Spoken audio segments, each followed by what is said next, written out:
Мал амьтны шилжил хөдөлгөөнөөр шүлхийн өвчин дамжин тархах эрсдлээс урьдчилан сэргийлье. Малчин та харьяа сум дүүргийн мал эмнэлгийн тасгийн зөвшөөрлгүйгээр мал амьтны шилжилт хөдөлгөөн хийх нь шүлхий болон бусад халдвар төвчин тархах эрсдлийг нэмэгдүүлж байдаг.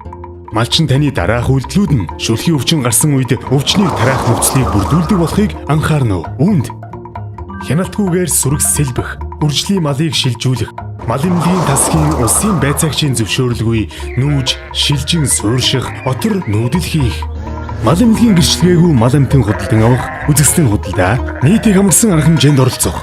Малчин та зөвшөөрлгүй малын шилжил хөдөлгөөн хийсэн тохиолдолд зөрчлийн тухай хуулийн дагуу хариуцлага хүлээх болохыг анхаарна уу? Малчин та өөрийн малыг бусад айлын мал амьтантай холилдохоос сэргийлж байнгын хариулга маллгаатай байлга. Малчин та нийгмийн өмнө хүлээсэн хариуцлага ухамсарлан мэргэжлийн байгууллагын зөвшөөрлгүй шилжилт хөдөлгөөн хийхгүй байж шүлхийн өвчнөөс хамтдаа сэргийлье.